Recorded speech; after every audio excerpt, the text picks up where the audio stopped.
Baik semuanya, bismillahirrahmanirrahim. Assalamualaikum warahmatullahi wabarakatuh. Waalaikumsalam warahmatullahi wabarakatuh.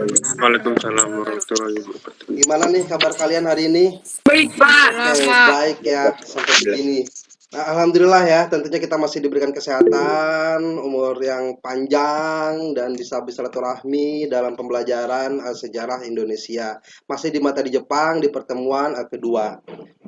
Jangan lupa kalian mengisi daftar hadir ya. Jangan lupa sudah di-share di Google Classroom. Saya mau buka dulu PowerPoint, tapi sebelum membuka PowerPoint, silakan ketua kelas untuk memimpin doa. Ya, sebelum kita mulai belajar, marilah kita baca doa percayaan masing-masing. Berdoa dimulai. Selesai. Memberi salam. Assalamualaikum warahmatullahi wabarakatuh. Waalaikumsalam warahmatullahi wabarakatuh. Baik, semuanya sudah terlihat PowerPoint? Sudah, Pak. Sudah terlihat ya? Oke. Nah, ini adalah pertemuan kedua. Nah, tujuan pembelajaran ini kalian nanti mengidentifikasi upaya pemerintah Jepang untuk memperkuat kedudukannya di Indonesia. Lalu kalian menganalisis apa dampak positif dan negatif dari kedatangan Jepang di Indonesia dalam bidang ekonomi, sosial, budaya, militer, dan pendidikan. Lalu kalian membandingkan dampak yang dialami bangsa Indonesia pada masa pendudukan Jepang dengan masa pendudukan Belanda dan menyajikan atau mempresentasikan nilai-nilai perjuangan atau kepahlawanan dari bangsa Indonesia yang dapat diwarisi oleh generasi sekarang. Itu adalah tujuan pembelajaran hari ini. Nah, ini adalah materinya, upaya pemerintah Jepang untuk memperkuat kedudukan di Indonesia, dampak positif dan negatif dari kedatangan Jepang di Indonesia, dan dampak positif dan negatif masa pemerintahan Belanda di Indonesia. Kembali saya ingatkan bahwasanya semua materi ada ya di dalam modul yang telah dibagikan di Classroom. Coba kalian amati ya. Di sini ada dua gambar. Gambar apakah itu? Saya mau bertanya pada kalian, kira-kira apa sih kaitan antara gambar ini dengan materi yang sedang kita pelajari? Sangat berperan gak RT RW? Penting, Pak. Iya, Pak. Iya, Pak. Penting, Pak. Contohnya kalau kalian ingin membeli barang online, itu kan pasti jelas harus ada RT RW rumah kalian. Kalau enggak bisa kesasar orang ngirim, ya kan? Nah, RT RW itu peninggalan dari Jepang. Jadi yang membentuk sistem RT RW adalah Jepang. Mengapa Jepang membentuk RT RW? Jelas di sini ada kaitannya dengan memperkuat kedudukan. Nah, itu ya poinnya satu. Lalu gambar sebelahnya itu adalah gambar orang kita, bangsa kita. Lihat badannya kurus kerontang. Ya. Mereka bekerja ya, dapat gaji tidak, dapat makan tidak. Kalau sudah kurus, sakit-sakitan, dibuang. Itu terjadi pada masa pendudukan Jepang. Yang diambil hanya tenaganya saja. Hanya tenaganya saja. Sampai kurus kerontang. Ini ya, jadi bangsa Indonesia bekerja di negaranya sendiri tanpa digaji, tanpa dikasih makan. Banyak nggak kejadian seperti itu saat ini? Banyak ya, Pak. tapi jangankan sama orang Jepang, bahkan sama bangsa Indonesia sendiri. Ada informasi berita waktu itu saya baca, ada pembantu nggak digaji, disekat ya, nggak digaji, nggak dikasih makan, disiksa pakai setrikaan, wah parah, pokoknya badannya juga kurus. Nah, itu kita nggak usah berpikir jauh ya ke Jepang, bahkan bangsa kita sendiri ada yang melakukan seperti ini. Kalian jangan sampai seperti ini nanti kalau sudah dewasa ya, berumah tangga, kalian misalkan ada asisten rumah tangga, kalian jangan seperti itu ya. Nah, coba kalian amati dulu tayangan video berikut ini. Silakan diamati. Jepang datang ke Indonesia dalam kondisi perang dunia yang berkecamuk. Di Jepang, diberlakukan pemerintahan militer yang dipimpin oleh Perdana Menteri Hideki Tojo. Ketika mereka mengambil alih Indonesia dari tangan Belanda, mereka melancarkan berbagai propaganda seperti yang kita bahas di episode sebelumnya. Pemerintahan Jepang memberlakukan pemerintahan militer di Indonesia, di mana wilayah Indonesia dibagi menjadi 3 wilayah. Hal ini bertujuan untuk mengantisipasi serangan tentara sekutu. Nah, berikut adalah pembagian zona pemerintahan militer Jepang di Indonesia. Pemerintahan wilayah Sumatera berpusat di Bukit Tinggi dibawahi oleh Tentara ke-25 Angkatan Darat atau Rikugun. Kemudian pemerintahan wilayah Jawa dipimpin oleh Rikugun atau Angkatan Darat, yaitu Tentara ke-16 yang berpusat di Jakarta.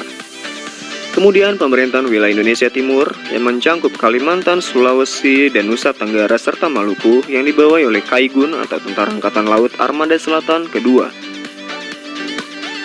Ketiga zona pemerintahan ini dikomandoi secara terpusat oleh pemerintahan militer wilayah selatan yang dipimpin oleh Marsikal Hisaichi Terauchi atau Gun Sireikan yang berpusat di Dalat, Vietnam.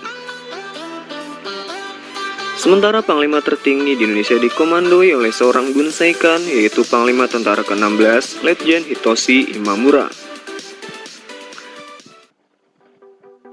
Selain pemerintahan militer, Jepang juga membuat pemerintahan sipil pastinya. Pada bulan Agustus 1942, pemerintahan Jepang mengeluarkan Undang-Undang Nomor 27, yaitu tentang pemerintahan daerah. Menurut Undang-Undang Nomor 27, seluruh Pulau Jawa dan Madura dibagi menjadi tingkatan berikut, yaitu Karesidenan atau Shu dipimpin oleh seorang Shucho, Kota Praja atau Shi dipimpin oleh seorang Shicho, kemudian Kabupaten atau Ken dipimpin oleh seorang Kencho, lalu Kawedanan atau Gun dipimpin oleh seorang Guncho, kemudian Kecamatan atau Son dipimpin oleh seorang Soncho, dan Kelurahan atau Desa atau Ku dipimpin oleh seorang Kucho. Selain membuat pemerintahan militer dan pemerintahan sipil, Jepang juga mengikutsertakan orang-orang Indonesia dalam pemerintahannya. Pengikutsertaan bangsa Indonesia dimulai dengan pengangkatan Profesor Dr. Hussein Jayadiningrat sebagai Kepala Departemen Urusan Agama pada tanggal 1 Oktober 1943.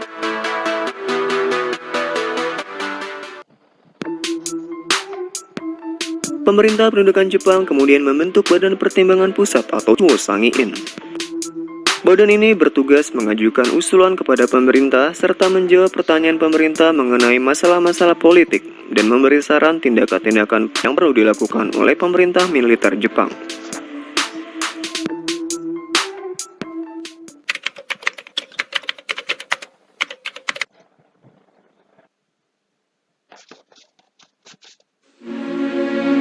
Di bidang politik, Jepang memilih jalan bekerja sama dengan tokoh-tokoh nasional yang berpengaruh besar di masyarakat Indonesia.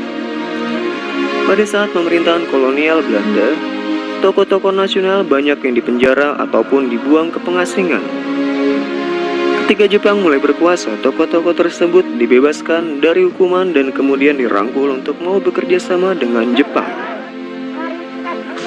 Pemerintah Jepang berpikir bahwa jika tokoh-tokoh nasional bergabung membantu mereka, maka rakyat Indonesia akan turut ikut dengan tokoh-tokoh pemimpinnya. Tokoh-tokoh populer macam Soekarno, Hatta, Ki Hajar Dewantara, dan tokoh lainnya diajak oleh pemerintahan Jepang untuk membantu Jepang dalam memenangkan Perang Asia Timur Raya.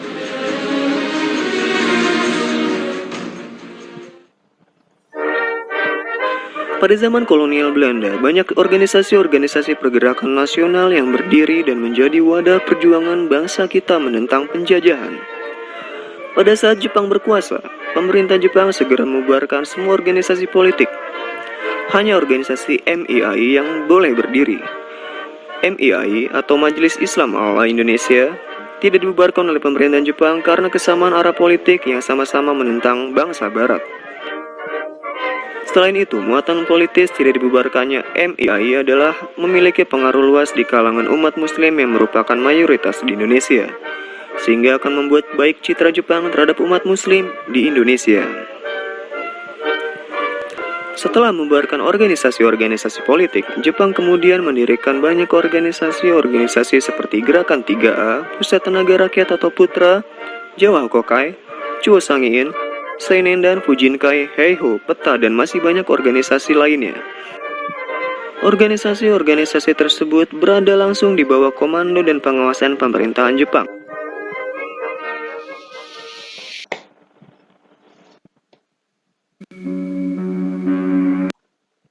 Semuanya tadi sudah ditayangkan video ya terkait dengan pendudukan Jepang di Indonesia. Jadi banyak sekali cara-cara Jepang untuk memperkuat kedudukannya di Indonesia. Tentunya di bidang politis, sosial, ekonomi, dan lain sebagainya. Nah itu adalah bagaimana usaha Jepang untuk menanamkan kedudukannya di Indonesia. Tentu saat ini pun sama ya. Bagaimana Jepang ingin kedudukan di Indonesia, ingin mempertahankan kedudukan Indonesia dalam bidang ekonomi. Nah, itu adalah kekuatan Jepang. Selain ekonomi tentu ada lagi ya, adalah teknologi. Nah, itu kita sebagai bangsa Indonesia harus melihat seperti itu. Harus bisa kita juga membuat suatu produk yang bisa bersaing dengan negara lain ya, khususnya dengan Jepang.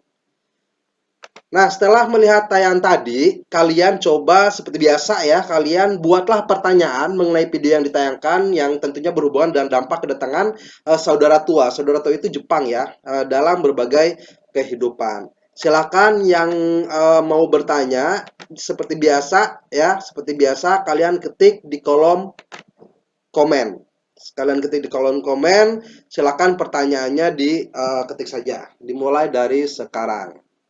Oke, ada beberapa pertanyaan sudah datang dari Sarika. Kenapa Jepang membuat banyak organisasi seperti 3 di Indonesia? Lalu bagaimana Jepang dalam menarik simpati bangsa Indonesia? Lalu terus kayak gerakan A3A ya, Putu Gayatri Devi itu cuman buat PHP Indonesia aja ya Pak, katanya. Kata Devi Amalia, Pak saya mau tanya mengapa Jepang membagi daerah-daerah di Indonesia sampai ke tingkat desa ya, sampai ada RT RW. Nah itu pertanyaannya bagus-bagus semua. Masih ada, saya akan memberikan poin reward dulu ya, Januar.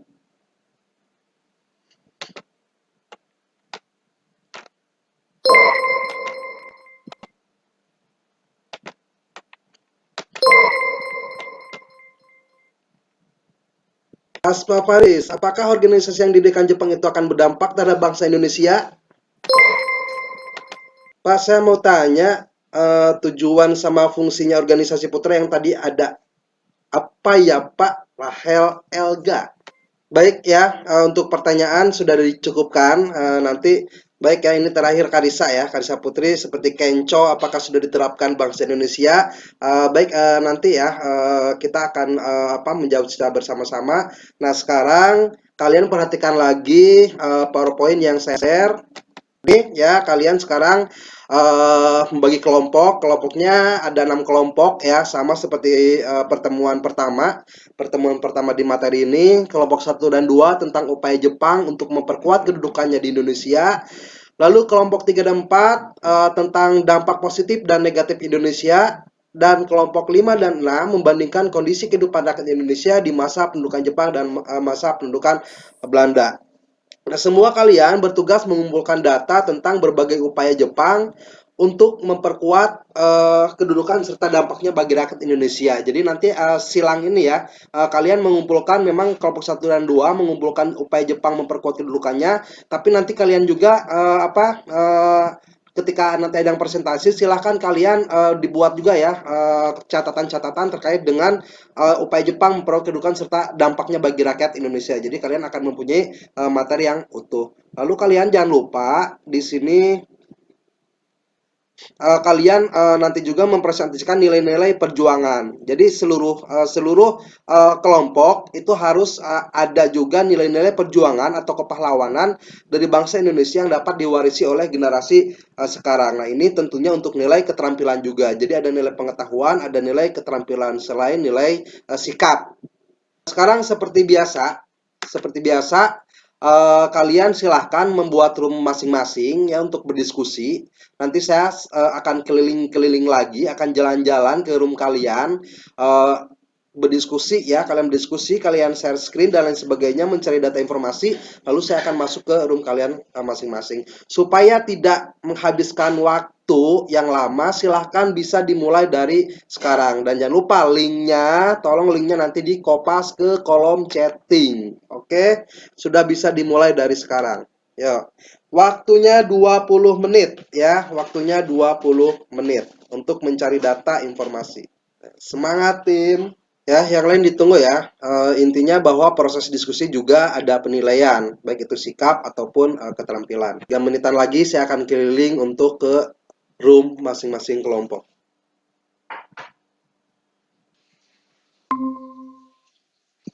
Halo, Assalamualaikum. Oh, Pak. Gimana, berjalan lancar? Alhamdulillah. Alhamdulillah, Pak. Kalau Alhamdulillah, begitu Pak. dilanjut dulu ya, saya mau keliling dulu ke kelompok lain. Tapi ada masalah nggak? Ada permasalahan tidak? Tidak, Pak. Tidak, Enggak ya? Pak. Oke, kalau Alhamdulillah begitu lancar. selamat melanjutkan dulu ya. Kalau kehidupan politik pada masa dudukan Belanda itu dia pakai DVD Etimera adu domba. Nah, mungkin daerah-daerah di Indonesia Halo, Assalamualaikum. Gimana diskusinya? Lancar? lancar, Pak. Lancar. Salam. Ya. Udah kalau begitu silakan dilanjut dulu ya. Saya keliling dulu yang lain. Nanti saya cek lagi. Oke, Pak.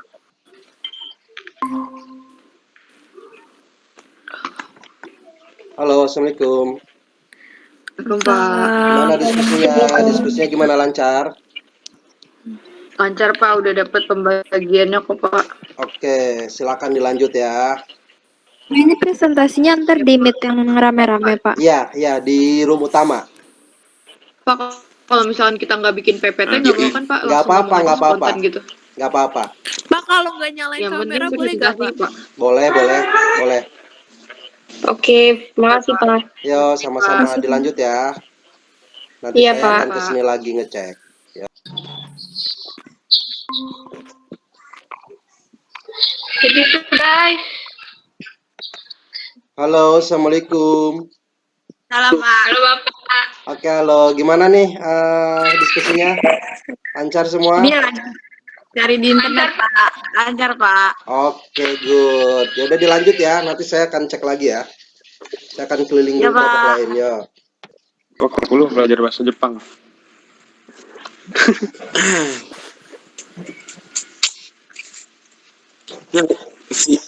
Habis sistem perekonomian Si bagus sama ente diem-diem aja nih.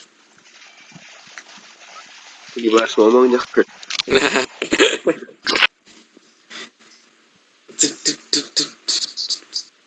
Jadi waktu zaman pemerintahan Belanda sama pemerintahan Jepang beda nih. Ada apa perbedaannya, jangan waktu presentasi ntar ada yang disamain gitu. Enggak sih, emang ada yang sama, ada yang beda juga ya. Sama-sama dijajah. Tapi bedanya Belanda ngejajah Indonesia buat ambil rempah-rempahnya sama sumber daya alam kan. Kalau Jepang ngejajah Indonesia buat bantu dia. Gue presentasi. Tapi nggak sih, nggak apa sih. Ini kalau nggak sih. Itu apa namanya? Cuman di karya ilmiah, karya tulis itu emang tulis itu kan di Untuk memperkuat kita adalah parti bangsa Indonesia. Datang dengan ya banget. Banget aja. gua berarti gua terakhir ya bacanya. Paling serem di ribet-bet. Oh. Suaranya. Itu bukan suara burung. Suara burung deh. Sampai di invite cuma. Enggak. Tadi ada di Waktu zaman Belanda dia di Eropa yang gara-gara runtuhnya Konstantinopel dia jadinya nyari rempah-rempah ke bagian timur dunia gitu, dia jadi menjelajah kan. Ya, Pak. Semua muka-mukanya cerah. Seperti saat Indonesia menyatakan kemerdekaannya. Mantap. Merdeka dari corona. Segera mungkin ya, Pak. Amin, amin ya Allah ya Rabbal alamin. Ya, silakan lanjut. 1 menit lagi. Ya. Organisasi dan semi militer organisasi kita. Ayuh. Kita itu dan Terus. Ya, Terus. ya itu kelompok kita apa itu? Enggak, maksudnya nanti kita presentasiin nggak atau apa? Iya, coba masuk. Tapi kapan? Bukan hari ini. Soalnya depan Nendi kan Itu tugasnya. Ya sih. ini depan Nendi di Presentasinya ruang. hari Tuh. Kapan, Pak? Sekarang, Pak. Tahun iya, depan Ki. iya sekarang. Tahun depan kalian keburu lulus. Udah masuk ke room utama belum, Pak? Udah masuk sekarang. Oke. Silakan masuk ke room utama. Iya, Pak. Lagi Room utama. Oke Pak. Oh ya, Iya, masih yo dari masuk sini. ke room utama. Oke, Pak. Oke, Pak. Siap, Pak. Halo semuanya, sekarang kalian sudah bergabung ke room utama ya, dan saatnya untuk mempresentasikan hasil dari diskusi kalian, hasil dari mencari informasi, saatnya untuk dieksekusi melalui presentasi. Ada 6 kelompok tapi tidak bisa semuanya ya. Saya minta kelompok 1 ya, kelompok 1 silakan untuk presentasi, dan kelompok 2 nanti menanggapi atau menambahkan atau menyimpulkan ya. Intinya melengkapi dari apa yang dibahas oleh kelompok 1. Baik, untuk kelompok 1 dipersilahkan, waktunya sekitar 4 menit. Upaya Jepang untuk memperkuat kedudukannya di Indonesia itu dengan membentuk organisasi militer seperti Heiho, Peita, Seinigan, Heibodan, Fujinkai, Jawakokai, dan Jibautai. Heiho itu adalah organisasi yang beranggotakan prajurit Indonesia untuk memperkuat pertahanan militer. Terus Heiho itu bukan hanya ditugaskan di Indonesia, tapi juga di seluruh daerah pendudukan Jepang, kayak seperti Burma, Vietnam, Singapura, dan Malaya. Tujuan utamanya adalah untuk membangun pertahanan, menjaga camp pertahanan, membantu tentara Jepang dalam peperangan. Pembela tanah air merupakan organisasi bentukan Jepang untuk memperkuat Heiho pada 3 Oktober 1943. Tokoh peta yang terkenal dan membawa pengaruh besar di Indonesia diantaranya adalah Jenderal Sudirman, Jenderal Gatot Subroto, Priyadi, dan Jenderal Ahmad Yani. Selanjutnya ada Inindan. Mungkin Akila bisa menjelaskan Inindan. Senindan kemudian adalah barisan pemuda untuk melatih mendidik pemuda agar mampu menjaga dan mempertahankan tanah air Tujuan berselubung dari Senindan sendiri adalah agar Jepang mempunyai kekuatan cadangan untuk menghadapi sekutu dalam Pasifik. Dan Senindan ini dibentuk 1993. Heibodan merupakan barisan pembantu polisi yang dibentuk tanggal 29 April 1943 dengan tujuan utamanya adalah membantu tugas kepolisian Jepang di Indonesia, bisa mengatur lalu lintas dan pengamanan desa. Oke, untuk kelompok 1 waktunya sudah selesai ya. Dilanjutkan oleh kelompok 2. Silakan kelompok 2 untuk menambahkan sesuatu yang mungkin belum ini ya, ataupun menanggapi dan lain sebagainya. Silakan kelompok 2.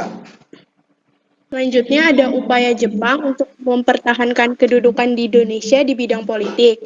Dalam usaha menarik simpati bangsa Indonesia dengan tujuan agar rakyat mau membantu Jepang dalam Perang Asia Timur Raya, Jepang mengumandangkan semboyan 3A, yaitu Jepang Cahaya Asia, Jepang Pelindung Asia, Jepang Pemimpin Asia. Hal ini menyatakan bahwa kehadiran Jepang di Asia termasuk Indonesia adalah untuk membebaskan Asia dari penjajahan bangsa Barat. Jepang menyebut dirinya sebagai saudara tua bangsa Indonesia yang akan membebaskan bangsa Indonesia dari penjajahan Belanda. Namun kenyataannya Jepang tidak sesuai dengan perkataannya. Jepang memperlakukan bangsa Indonesia dengan tidak adil dan sangat kejam. Nah, di bidang ekonomi, Pak. Silakan. Bidang ekonomi itu untuk memenuhi kebutuhan perang Jepang dan industrinya. Maka Jepang melakukan eksploitasi terhadap sumber kekayaan alam di Indonesia. Hal ini berupa eksploitasi di bidang hasil pertanian, perkebunan, hutan, bahan tambang, dan lain-lain. Kekayaan alam yang diambil Jepang dari hasil menguras kekayaan alam Indonesia ini hanya untuk kepentingan perang Jepang tanpa memperhatikan kesejahteraan rakyat. Sebagai dampak dari eksploitasi, benar-benar sumber kekayaan alam Indonesia adalah kesengsaraan rakyat Indonesia berupa kekurangan sandang, pangan, serta menderita kemiskinan. Pak. Baik, terima kasih kelompok 2 ya. Sekarang kita masuk ke kelompok berikutnya, yaitu dampak positif dan negatif Indonesia. Baik dalam bidang militer, politik, ekonomi, dan budaya dari masa pendudukan Jepang di Indonesia. Silakan untuk kelompok 4. Untuk kelompok 4, silakan untuk mempresentasikan. Kami dari kelompok 4 akan mempresentasikan dampak negatif dan positif masuknya Jepang ke Indonesia. Untuk dampak positif di bidang politik masuknya Jepang ke Indonesia adalah 1. Melarang penggunaan bahasa Belanda, 2. Dibentuknya BPUPKI dan PPKI untuk mempersiapkan kemerdekaan Indonesia, dan dari sinilah muncul ide Pancasila, memberi kesempatan kepada bangsa Indonesia untuk turut mengambil bagian dalam pemerintahan negara. Untuk itu, pada tanggal 5 September 1943, Jepang membentuk Badan Pertimbangan Kepresidenan dan Badan Pertimbangan Kota Praja Istimewa. Banyak orang Indonesia yang menduduki jabatan-jabatan tinggi dalam pemerintahan, lalu mendukung semangat anti Belanda, sehingga mau tak mau ikut mendukung semangat nasionalisme Indonesia, antara lain menolak pengaruh Belanda. Misalnya perubahan nama Batavia menjadi Jakarta. Itu ada di bidang ekonomi yaitu ada di bidang ekonomi yang ada didirikannya kumyai atau koperasi yang bertujuan untuk kepentingan bersama. Lalu ada juga diperkenalkan suatu sistem baru bagi pertanian, yaitu line system atau sistem pengaturan bercocok tanam secara efisien yang bertujuan untuk meningkatkan produk pangan. Yang budaya, Jepang telah memberikan kebebasan kepada bangsa Indonesia untuk menggunakan bahasa Indonesia sebagai bahasa pengantar. Lalu Jepang mendirikan Keimin-bunka Shidosho Pusat Kebudayaan tanggal 1 April 1943 di Jakarta. Fungsi lembaga ini mewadahi aktivitas budayawan Indonesia. Yang ketiga, Jepang membentuk Persatuan Aktris Film Indonesia Persafi. Persafi mendorong artis-artis profesional dan amatir Indonesia bereksperimen. Yang keempat, mendirikan sekolah-sekolah seperti SD 6 tahun, SMP 9 tahun, dan SLTA. Yang kelima, dalam pendidikan dikenalkannya sistem Nippon sentris dan diperkenalkannya kegiatan upacara dalam sekolah. Oke, sekarang kita lanjut ke kelompok 3. Silakan kelompok 3 untuk menambahkan dan atau menanggapi. Silakan. Untuk kelompok di bidang militer penjajahan Jepang, yang pertama dampak positif di bidang militer yaitu dibentuknya organisasi semi-militer yaitu Seinendan, Keibodan, Fujinkai, Jibakutai. Yang kedua, dibentuknya organisasi militer yang terdiri dari Heiho dan Peta. Dari dibentuknya organisasi tersebut, membuat pemuda-pemuda mengenal dan mempelajari hal-hal yang berhubungan dengan militer dan selanjutnya digunakan saat waktunya tiba, seperti untuk merebut kemerdekaan ataupun mempertahankan kemerdekaan. Yang kedua adalah dampak negatif dari bidang militer penjajahan Jepang, yaitu banyak terjadi pelanggaran hak asasi manusia yang dilakukan Jepang. Hal ini disebabkan karena hukuman yang sangat keras dilakukan Jepang terhadap siapa saja yang melanggar dan menentang pemerintahan Jepang di Indonesia. Lalu ada dampak negatif pada bidang sosial budaya. Yang pertama adalah pelarangan terhadap buku-buku berbahasa Belanda dan Inggris yang menyebabkan pendidikan yang lebih tinggi terasa mustahil. Lalu banyak guru-guru yang dipekerjakan sebagai pejabat-pejabat pada masa itu yang menyebabkan kemunduran standar pendidikan secara tajam. Dan selanjutnya adanya pemaksaan yang dilakukan oleh pemerintah Jepang agar masyarakat Indonesia terbiasa melakukan penghormatan kepada Tenno atau kaisar yang dipercaya sebagai keturunan Dewa Matahari. Sistem penghormatan kepada kaisar dengan cara membungkukkan badan terhadap Tenno disebut dengan Seikei-rei. Penghormatan Seikei-rei biasanya diikuti dengan menyanyikan lagu kebangsaan Jepang. Terus yang keempat, ada kesulitan proses komunikasi antar pulau dan dunia karena semua saluran komunikasi dikendalikan oleh Jepang. Kemudian semua nama-nama kota yang menggunakan bahasa Belanda diganti bahasa Indonesia seperti Batavia menjadi Jakarta dan Windsor menjadi Bogor. Keenam, kebijakan Kinrohoshi yaitu tradisi kerja bakti secara massal pada masa pendudukan Jepang. Ketujuh, adanya Jugo no Hanku yang merupakan bentuk eksploitasi wanita yang dilakukan Jepang pada masa pemerintahannya. Selanjutnya ada dampak negatif dari bidang politik, yaitu Jepang melarang kegiatan yang berbau politik. Lalu kemudian pemerintah Jepang membubarkan organisasi-organisasi politik yang sudah ada. Dan yang terakhir, Jepang melarang adanya perkumpulan atau orang-orang yang mengadakan perkumpulan. Lalu ada yang dampak negatif dari ekonomi yaitu pembentukan barisan Romusa dengan panitia pengarahan Romukai di setiap daerah. Pengarahan tenaga kerja dari sukarela menjadi paksaan. Lalu ada mengambil barang-barang dari masyarakat seperti pakaian, makanan, dan pembekalan lainnya tanpa adanya ganti rugi. Bahkan menggunakan karung goni sebagai bahan pakaian. Lalu menerapkan sistem autarki, yaitu memenuhi segala kebutuhan daerah sendiri untuk menunjang perang. Dampak dari positif politik, 1. Melarang penggunaan bahasa Belanda dan memperbolehkan bahasa Indonesia sebagai bahasa pengantar. 2. Jepang membentuk BPUPKI dan PPKI sebelum kekalahannya. Hal ini membuat para tokoh pelopor bangsa sering berkumpul dan akhirnya tercetus ide tentang Pancasila yang merupakan dasar negara Indonesia. Yang ketiga, semangat anti Belanda saat penjajahan Jepang meningkat sebab Jepang sangat mendukung sikap tersebut, kemudian menimbulkan rasa nasionalisme berkembang pesat. Yang keempat, memberi kesempatan kepada bangsa Indonesia untuk turut mengambil bagian dalam pemerintahan negara. Oke, pas banget ya waktunya. Sekarang kita menuju ke kelompok 5 dan kelompok 6. Materinya adalah membandingkan kondisi kehidupan rakyat Indonesia di masa pendudukan Jepang dengan masa pendudukan Belanda.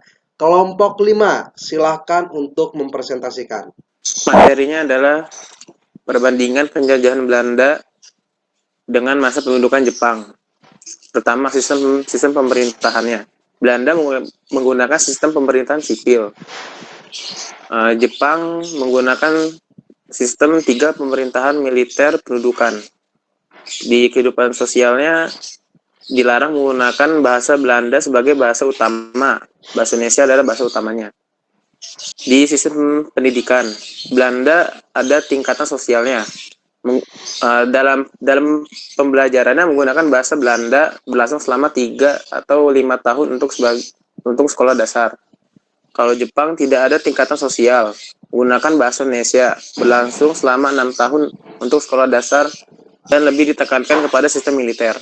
Perekonomian, kalau pada masa Belanda, sistem monopoli agar Belanda dapat menguasai perdagangan di Indonesia. Kalau Jepang, sistem perekonomian itu ditujukan untuk memperkuat sistem militer. Baik, sekarang kelompok 6. Kan kelompok 6 untuk menambahkan atau menanggapi. Jadi sistem pemerintahan itu ada 3. 1. Pemerintahan militer Angkatan Darat, yaitu Tentara ke-25 atau Tomi Sudan untuk Sumatera berpusat di Bukit Tinggi. Pemerintahan militer Angkatan Darat, yaitu Tentara ke-16 Asamu Sudan untuk Jawa dan Madura berpusat di Jakarta. Kekuatan pemerintahan ini ditambah Angkatan Laut Dai Ninanken Kantai. Pemerintahan militer Angkatan Laut yaitu Armada Selatan kedua untuk daerah Kalimantan, Sulawesi, dan Maluku berpusat di Makassar. Oke, sudah semua? Berarti sudah semua ya.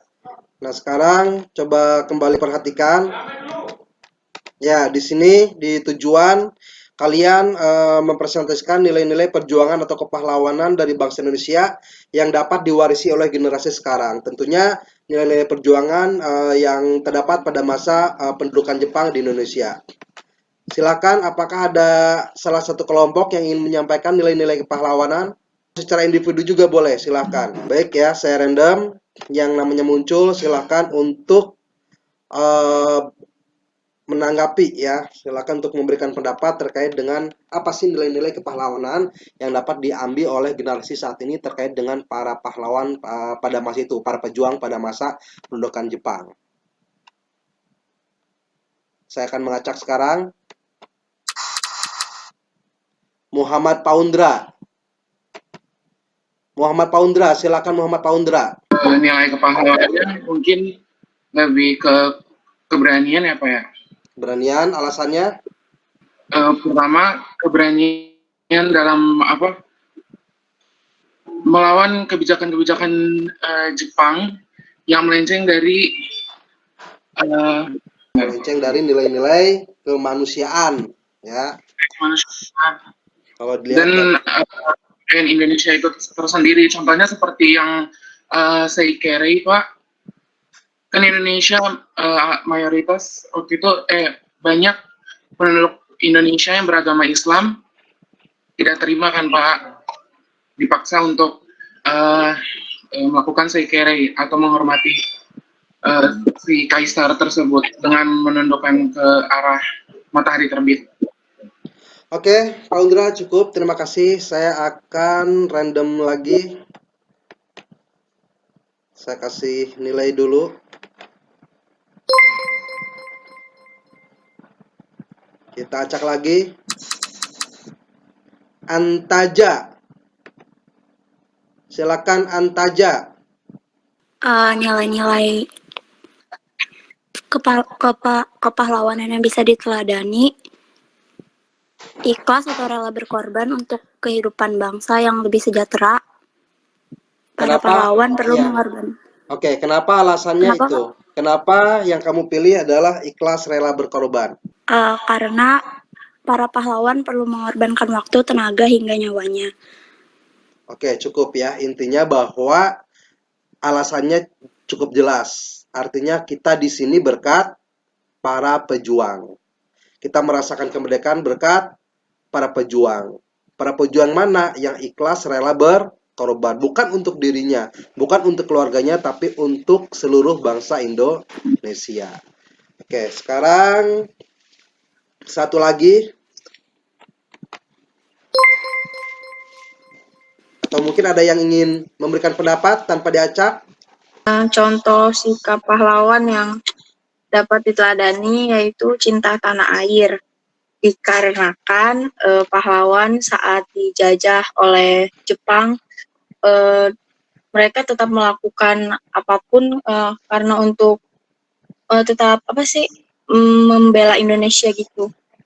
Jadi sampai sekarang kita harus tetap mencintai tanah air agar Indonesia tetap merdeka. Ya, baik Aime, ya bagus dan lancar sekali.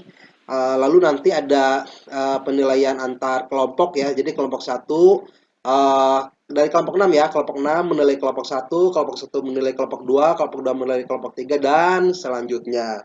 Nanti lembar nilainya akan saya share di Google Classroom. Nah, kesimpulannya, kira-kira apa nih kesimpulan yang bisa kita pelajari hari ini dari materi yang telah kita pelajari?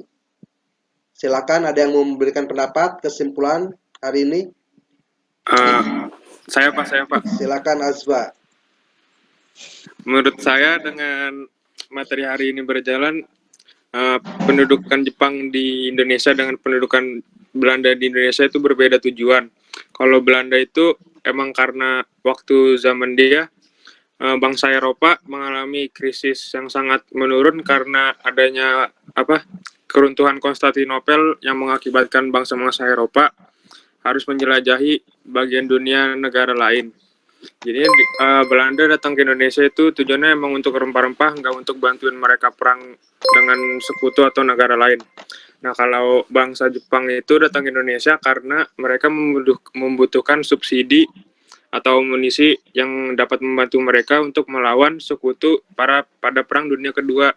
Jadi mereka tidak memfokuskan Indonesia sebagai mata pencaharian rempah-rempah atau yang sebagai komoditas utama mereka, melainkan untuk membantu mereka dalam Perang Dunia Kedua. Itu Pak, kurang lebihnya Pak. Oke, Aspa, bagus sekali ya, mantap ya, luar biasa. Sudah saya kasih poin reward juga untuk Aspa. Baik ya, selanjutnya adalah refleksi ya. Kalau tadi kesimpulan yang kita pelajari hari ini, sekarang refleksi. Apa hikmah ya pembelajaran kita hari ini? Silahkan yang ingin memberikan pendapat. Saya Pak. Silakan Kaisar. Ya, silakan. Menurut saya, yang saya dapat dari pembelajaran hari ini, yakni kita belajar untuk melihat hal-hal positif dan negatif apa yang terjadi di masa lampau. Jadi kita mengambil hikmahnya dan pelajari kembali agar tidak terjadi hal-hal negatif seperti sebelumnya. Oke, Karisa, terima kasih, bagus ya. Ada lagi nggak satu orang lagi? Saya mau Pak. Silakan Akila. Ya Pak, jadi hikmah yang kita dapat intinya pokoknya jangan mudah percaya juga sama orang asing. Terus yang kedua itu kita tuh juga harus yang namanya sejarah itu jangan pernah dilupakan karena biar kita tahu metode gimana penjajah itu masuk ke Indonesia dan di situ kita belajar nanti biar nggak gampang terpengaruhi gitu Pak. Terus juga jiwa nasionalismenya juga dikembangin lagi Pak. Patriotismenya juga Pak. Ya, Itu aja sih Pak. Oke, Akila, good job ya, semua bagus hari ini. Terima kasih semuanya, waktunya sudah selesai. Saya selalu mengingatkan kepada kalian untuk selalu jaga jarak, jaga diri, jaga badan kalian, dan jangan kemana-mana, selalu di rumah saja, stay at home. Mari kita berjuang untuk melawan COVID-19 secara bersama-sama, bukan untuk kita sendiri, tapi untuk seluruh bangsa Indonesia. Hairul Kalam, Assalamualaikum warahmatullahi wabarakatuh. Sampai bertemu kembali dan silahkan sudah diperbolehkan untuk live dari Meet. Terima kasih Pak. Terima kasih Pak. Terima kasih Pak.